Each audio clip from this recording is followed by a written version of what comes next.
Puji Tuhan, saya percaya saudara dan saya bersuka cita pada hari ini.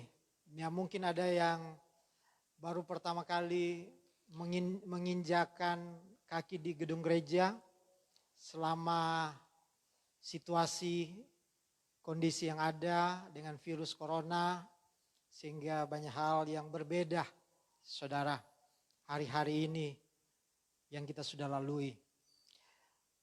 Tapi kita percaya bahwa semua kalau Tuhan izinkan ada rencana dan maksud Tuhan dalam setiap hidup kita. Itu yang kita harus mengerti, memaknai setiap apa yang terjadi. Jangan membiasakan diri untuk mengeluh, kenapa, mengapa. Tetapi kita harus mengerti bahwa setiap situasi, kondisi, Tuhan sedang mengajarkan kita supaya firman Tuhan nyata bagi saya dan saudara. Iman kita bisa ada buktinya. Kalau ada tantangan berarti itulah namanya ujian iman. Jangan sampai kita sudah sering dengar firman, nggak ada ujian, tantangan, maka firman itu kita nggak tahu sampai di mana kekuatan hidup kita. Amin. Haleluya. Puji Tuhan. Mari Bapak Ibu Saudara, saya memberikan judul firman Allah, ibadah yang benar. Ibrani pasal 10 ayat yang ke-25. Mari kita baca bersama-sama ayat ini. Ibrani pasal yang ke-10 ayat yang ke-25. Kalau sudah menemukan, mari kita baca sama-sama 1, 2, 3. Janganlah kita menjauhkan diri dari pertemuan-pertemuan ibadah kita seperti dibacakan oleh beberapa orang. Tetapi marilah kita saling menasehati dan semakin giat melakukannya menjelang hari Tuhan yang mendekat. Yang percaya katakan, saudara, bahwa kita harus mengerti bahwa kitab Ibrani atau surat Ibrani ditujukan kepada orang-orang Ibrani atau orang Yahudi yang sudah percaya kepada Tuhan. Di saat surat Ibrani ini ditulis, maka banyak orang Yahudi yang mengikuti atau percaya kepada Tuhan, menjadi orang Kristen. Sehingga saat itu, pada saat orang Yahudi menjadi orang Kristen, maka mereka mengalami tantangan yang luar biasa. Bukannya tantangan dalam pada agama sebelumnya. Sehingga kitab Ibrani juga ini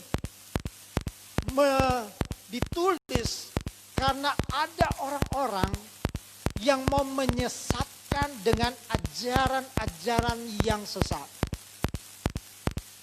Terutama masalah tradisi-tradisi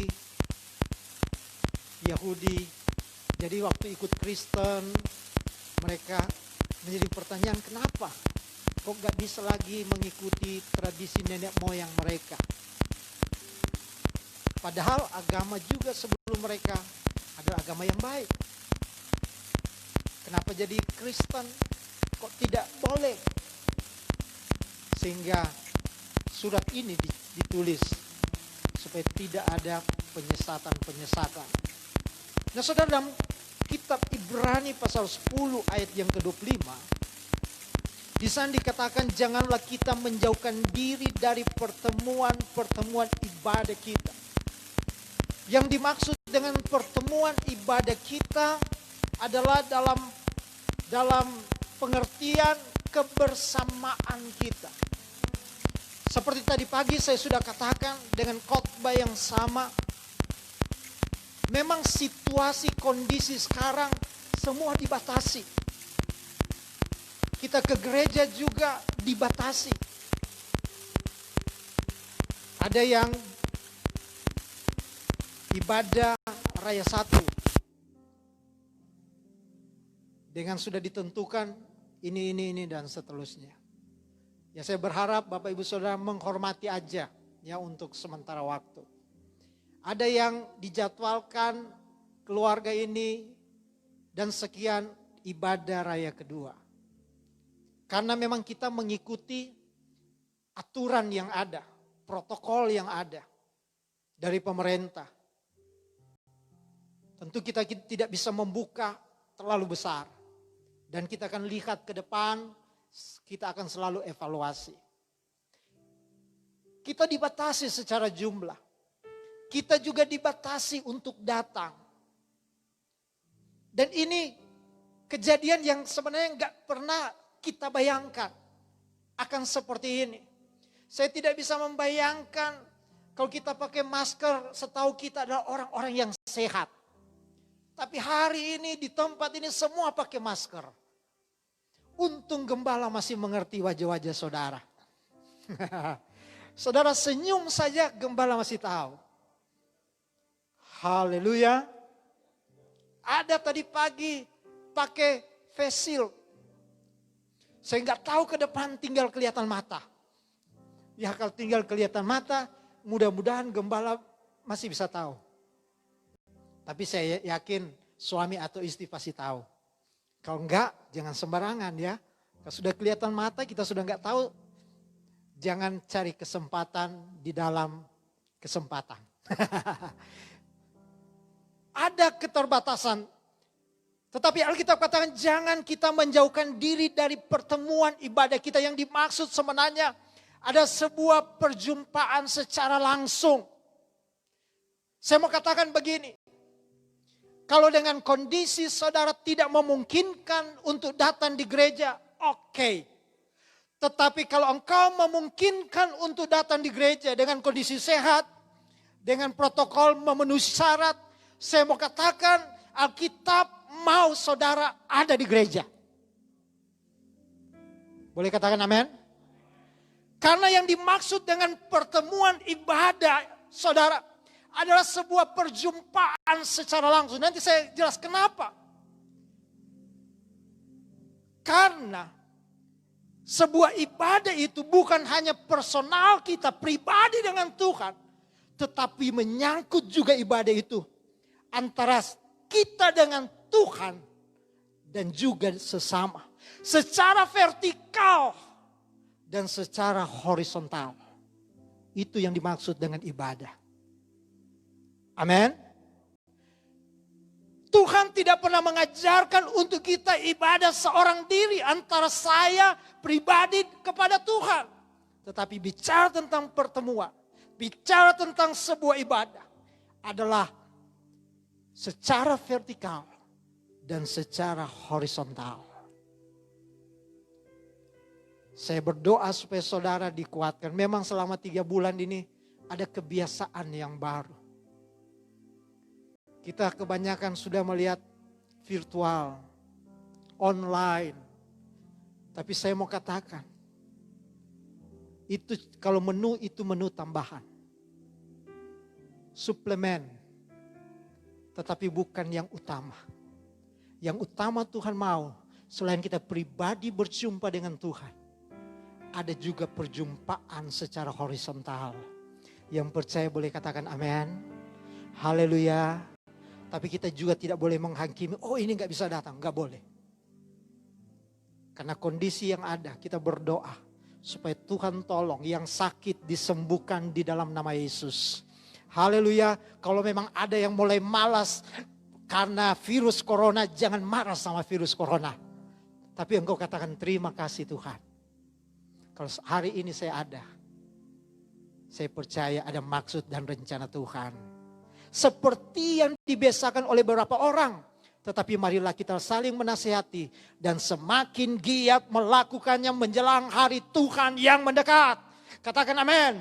Saudara, menjelang hari Tuhan ada banyak tantangan. Modernisasi teknologi bisa menghambat kita untuk berjumpa dengan Tuhan.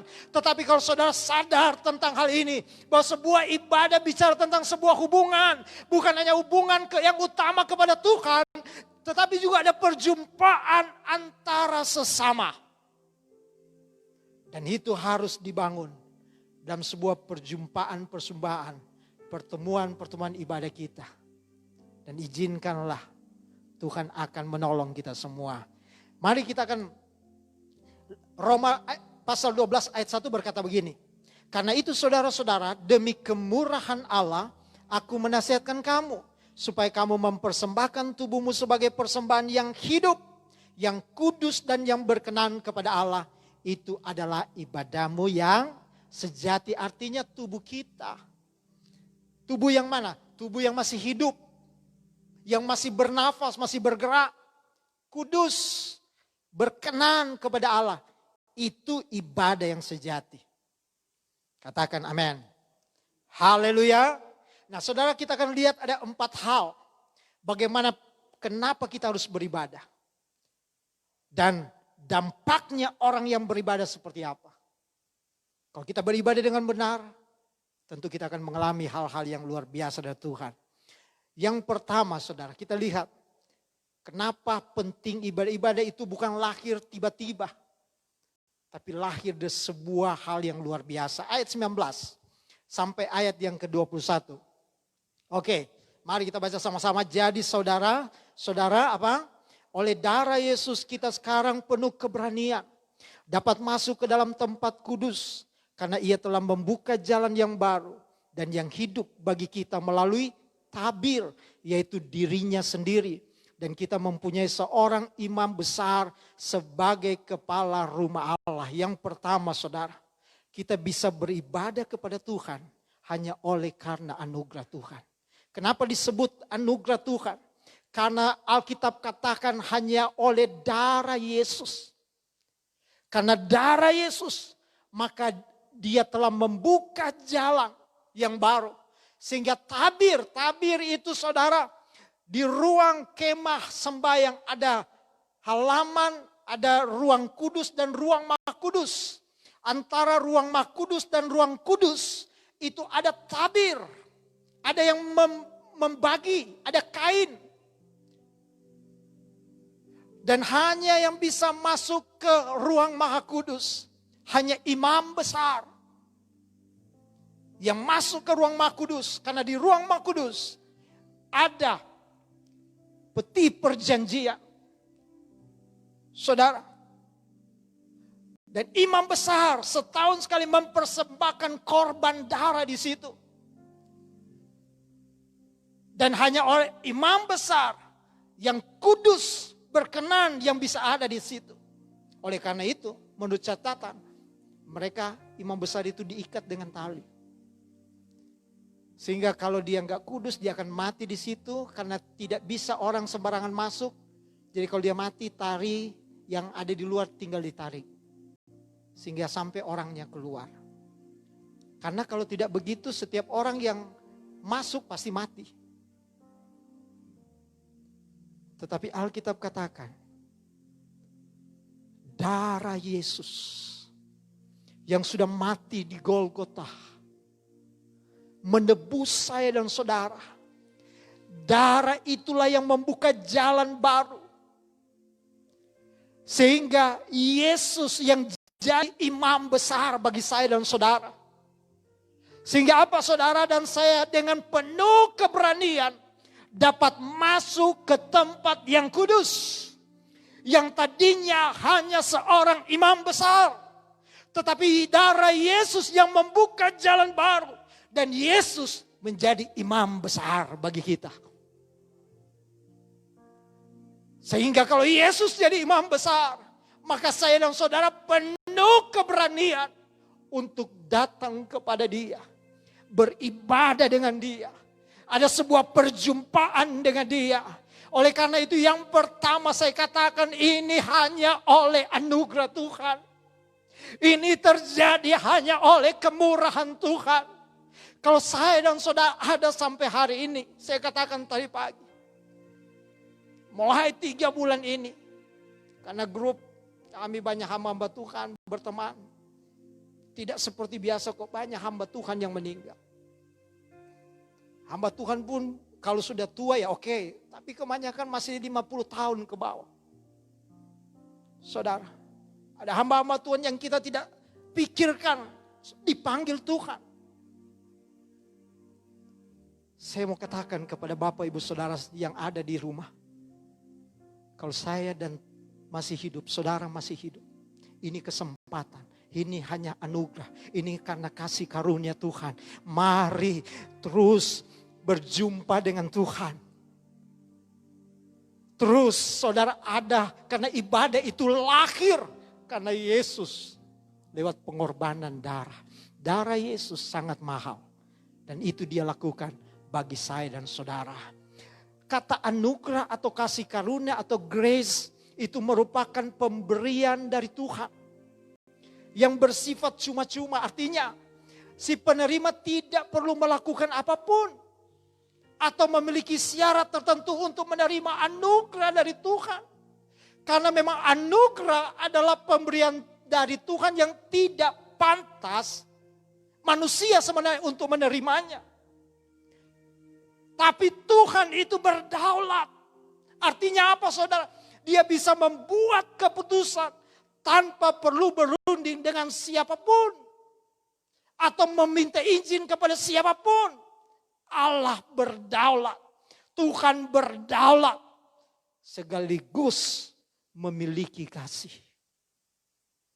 Kalau Tuhan hanya berdaulat, dia akan jadi otoriter.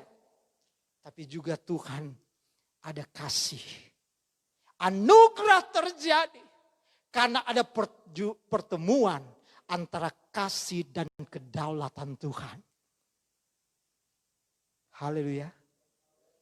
Tuhan mengasihi saudara. Tuhan mencintai saudara. Bagaimana seharusnya sih menyambut anugerah Tuhan? Bagaimana sih kita sebagai yang menerima anugerah Tuhan? Kasih karunia bagaimana sih? Tentu kita bersyukur. Dengan rendah hati. Kita katakan terima kasih Tuhan. Seperti Rasul Paulus katakan kepada jemaat di Efesus.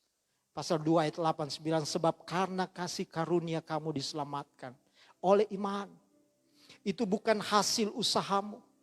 Tetapi pemberian Allah. Itu bukan hasil pekerjaanmu. Jangan ada orang yang memegahkan diri. Anugerah Tuhan. Pemberian Tuhan. Bagi saya dan saudara. Menjadi pertanyaan bagaimana seharusnya kita menyambut anugerah. Menjadi rendah hati. Yang kedua kita juga harus mengerjakan dengan penuh tanggung jawab. Walaupun itu hanya pemberian secara cuma-cuma. Tetapi saya dan saudara harus punya tanggung jawab. Keselamatan yang Tuhan sudah berikan. Kerjakanlah keselamatan dengan takut dan gentar. Saya senang dengan Rasul Paulus katakan kepada jemaat yang ada di Korintus. Dia berkata begini, tetapi karena kasih karunia Allah aku adalah sebagaimana aku ada sekarang. Dan kasih karunia yang dianugerahkannya kepadaku tidak sia-sia. Sebaliknya aku telah bekerja lebih keras daripada mereka semua. Tetapi bukannya aku, melainkan kasih karunia Allah yang menyertai aku. Ada sebuah ungkapan. Bukan hasil usahaku, bukan karena kerjaku aku diselamatkan. Kenapa kalau kita tangkap betapa penting sebuah ibadah kepada Tuhan. Karena ibadah itu lewat sebuah pengorbanan. Dan korban Yesus hanya sekali untuk selama-lamanya bagi kita. Jangan pernah sia-siakan. Itu semua karena anugerah Tuhan. Haleluya. Haleluya. Yang kedua, Ibrani 10 ayat 22.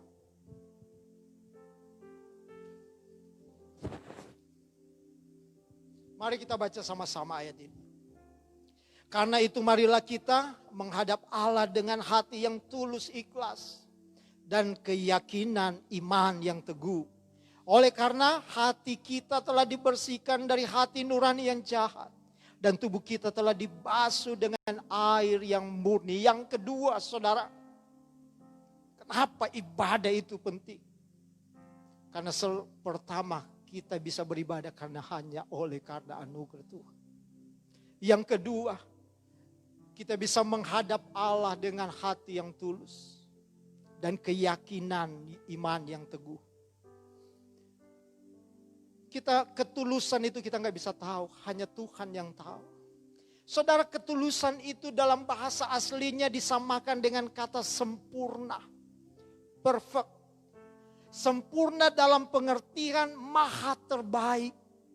Dalam segala hal hanya ada pada Tuhan. Maha baik. Kesempurnaan sebenarnya itu hanya ada pada Tuhan. Tetapi kata sempurna, kalau kepada manusia maksudnya begini. Artinya tidak didapati ada kesalahan. Lengkap atau utuh. Selesai. Dalam hal pekerjaan atau yang diharapkan. Bebas dari keberatan. Atau tidak ada lagi yang dipermasalahkan. Tidak ada perbuatan yang tampak luar atau keadaan yang ada dalam hati yang tidak disukai Tuhan. Itu maksudnya. Ketulusan juga punya pengertian integritas. Artinya kesatuan dan kesesuaian antara apa yang tampak di luar dengan apa yang ada dalam hati.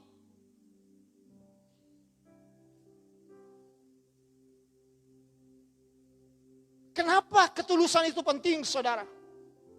Karena ketidaktulusan membuat ibadah dan persembahan kepada Tuhan menjadi sia-sia.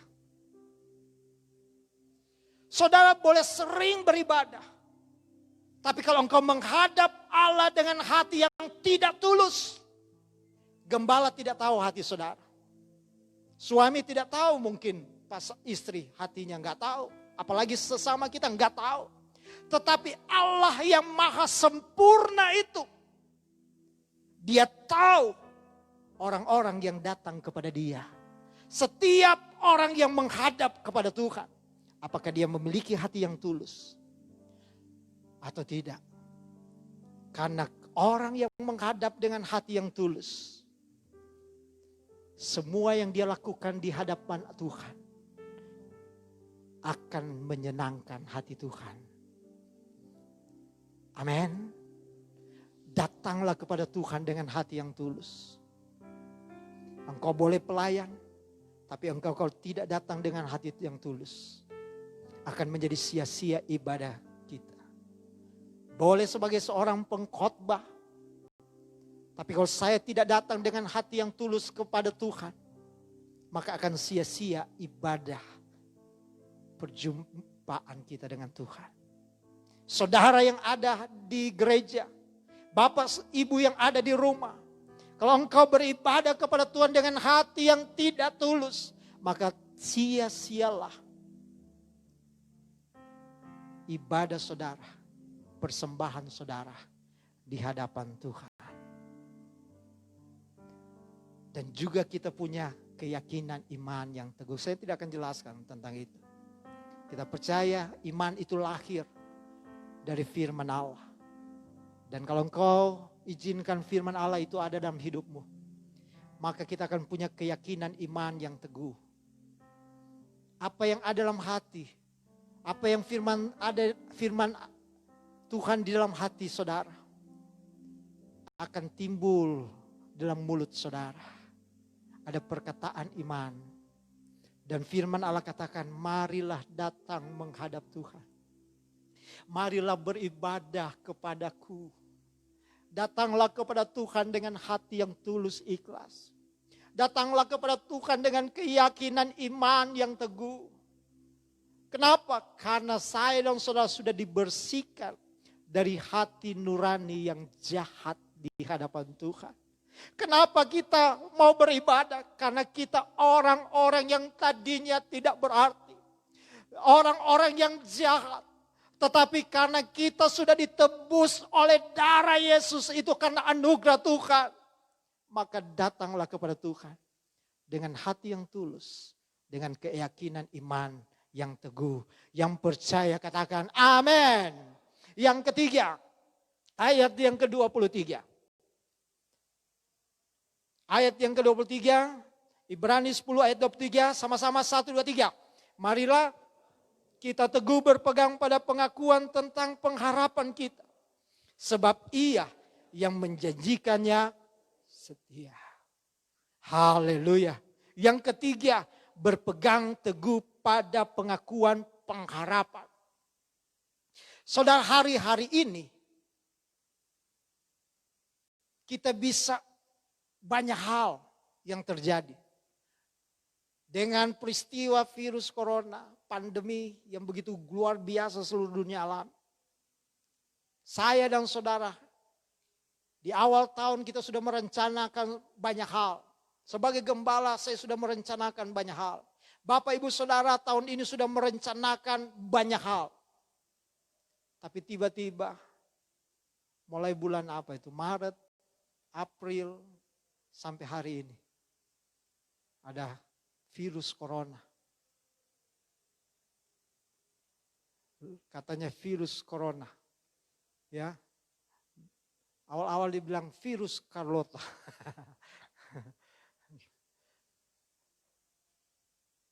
Sehingga semua pada bingung. Saudara, saya yang tidak biasa pakai masker, akhirnya pakai masker. Jarang-jarang cuci tangan, kita mulai membiasakan cuci tangan. Kalau dulu anak-anak disuruh cuci kaki sebelum tidur. Tapi hari-hari ini cuci tangan dulu. Apa-apa cuci tangan. Saudara, bayangkan virus corona ini. Cuma lewat cuci tangan dia bisa hilang.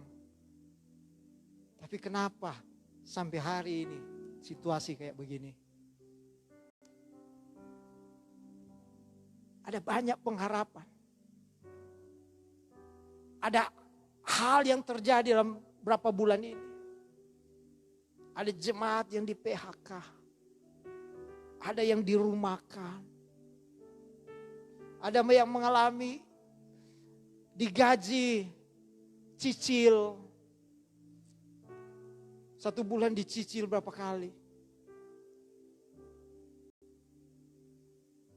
Banyak hal. Sehingga mulai hal-hal ini mungkin membuat kita gak punya pengharapan. Tetapi hari ini saya mau katakan lewat firman Allah. Kalau kita selalu tahu betapa penting ibadah itu, perjumpaan dengan Tuhan akan membuat saya dan saudara memiliki pengharapan yang teguh kepada Tuhan.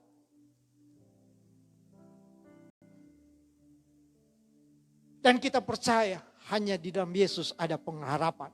Nah, kata pengharapan saudara dalam Kamus Besar Bahasa Indonesia memiliki pengertian sesuatu yang dapat diharapkan. Memiliki juga pengertian keinginan supaya menjadi kenyataan. Punya arti juga orang yang diharapkan atau dipercaya. Itu pengharapan. Saya mau sampaikan kepada saudara firman Allah. Dalam kitab Roma pasal 2 ayat 3 sampai 5. Di sana jelas bahwa bicara tentang pengharapan, bicara tentang proses. Karena pengharapan sebagai sebuah proses. Boleh katakan amin? Coba kita lihat ayat ini. Roma pasal 2. Ayat 3 berkata, dengar saja. Ayat 3 berkata begini. Dan bukan hanya itu saja. Kita malah berbangga juga dalam kesengsaraan kita. Karena kita tahu dalam kesengsaraan itu menimbulkan ketekunan. Perhatikan ayat 3 katakan kita harus tahu di dalam kesengsaraan itu akan timbul sebuah ketekunan. Ini kalau ayat pertama, ayat sebelumnya mulai dari kata pengharapan. Nah ayat keempat dikatakan begini. Ketekunan itu kalau saudara tekun terus akan menimbulkan tahan uji. Dan tahan uji akan menimbulkan pengharapan. Haleluya. Artinya saudara dari urutan-urutan ini, kenapa pengharapan ditaruh yang paling akhir? Kalau kita hanya baca saja, maka mungkin kita akan, apa maksudnya? Ternyata pengharapan ditaruh di akhir supaya kita semua bisa paham bahwa pengharapan adalah sebuah proses. Sebuah proses. Untuk kita punya pengharapan ke depan, kita harus melewati sebuah proses. Dan ayat yang kelima luar biasa. Dan pengharapan tidak mengecewakan. Karena kasih Allah telah dicurahkan dalam hati kita oleh Roh Kudus. Yang telah dikaruniakan kepada kita. Artinya apa saudara? Ya, di dalam proses pengharapan ada sebuah proses. Tetapi orang yang berharap kepada Yesus. Maka pengharapan itu tidak akan pernah mengecewakan. Manusia bisa mengecewakan. Ada berapa banyak orang berharap kepada manusia. Engkau bisa dikecewakan. Tapi kalau engkau taruh harapanmu kepada Tuhan. Letakkanlah pengharapanmu kepada Tuhan. Maka pengharapan saudara di dalam Yesus tidak akan pernah mengecewakan. Ratapan 3 ayat 25 berkata Tuhan adalah baik. Bagi orang yang berharap kepadanya. Bagi jiwa yang mencari Dia. Haleluya. Taruhlah pengharapan kepada Tuhan. Dan pengharapan dalam Ibrani 10 ayat 23 dikatakan. Bagi antara sebab Ia yang menjanjikannya setia. Tuhan setia terhadap pengharapan kita, terhadap janji Tuhan, terhadap firman-Nya. Dia setia. Oh, haleluya. Betapa luar biasa. Allah kita yang luar biasa. Dan yang ketiga saudara. Yang keempat maksud saya. Ayat 24. Ibrani 10 ayat yang ke-24. Oke, mari kita baca sama-sama. Ini ayat yang terakhir. 1, 2, 3. Dan marilah kita saling memperhatikan. Supaya kita saling mendorong dalam kasih dan dalam pekerjaan baik. Saudara perhatikan.